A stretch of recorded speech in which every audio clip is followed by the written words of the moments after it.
అలా వేసిన తర్వాత మెత్తగా అయిన తర్వాత మామిడికాయ మనము కట్ చేసుకున్న మామిడికాయ ముక్కలను తీసుకొని దానిలో వేసి ఫస్ట్ కచ్చా పచ్చా దంచాలి. దానిలో వేయాలి. వేసిన తర్వాత కొద్దిగా మెత్తగా దంచుకోవాలి. కొద్దిగా మెత్తగా అయ్యే వరకు అలానే దంచుతూ ఉండాలండి.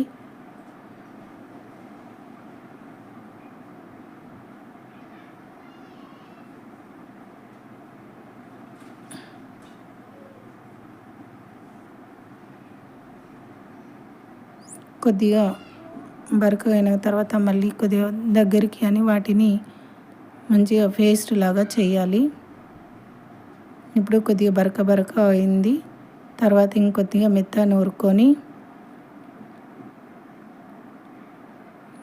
కొద్దిగా మెత్తగా నూరుకోవాలండి. ముక్కలు ఉంటే టేస్ట్ రాదండి. కొద్దిగా మెత్తగా అయిన తర్వాత దానిలో మనము మెత్తగా అయిందండి. ఇప్పుడు తర్వాత మనము 2 చెంచాల కారము, 1 చెంచా సాల్ట్ తీసుకొని దానిలో వేయాలి. మామిడికాయ పచ్చడిలో వేసి ఆ 3, 4 కలిపి మనము మళ్ళీ ఒకసారి మెత్తగా పేస్ట్ లాగా చేసుకోవాలి.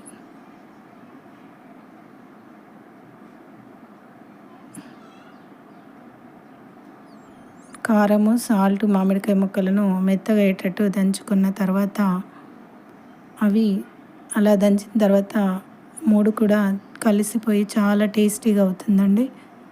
తర్వాత దానిని ఒక ప్లేట్లో తీసుకొని రెడీగా పెట్టుకోవాలి. తర్వాత మనము స్టవ్ పైన కడాయి పెట్టుకొని దానిలో కొద్దిగా నూనె పోసి నూనె వేడైన తర్వాత జీలకర్ర, ఆవాలు,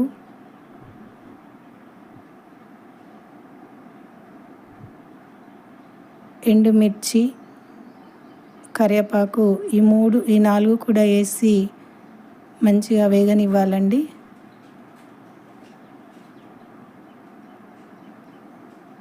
వేగిన తర్వాత చివరగా మనము పసుపు వేసి దానిని ఆఫ్ చేయాలి. పసుపు చేసి ఆఫ్ చేసి ఆ మామిడికాయ రోటి పచ్చడిని ఆయిల్లో కలిపేసి మామిడికాయ రోటి పచ్చడి రెడీ.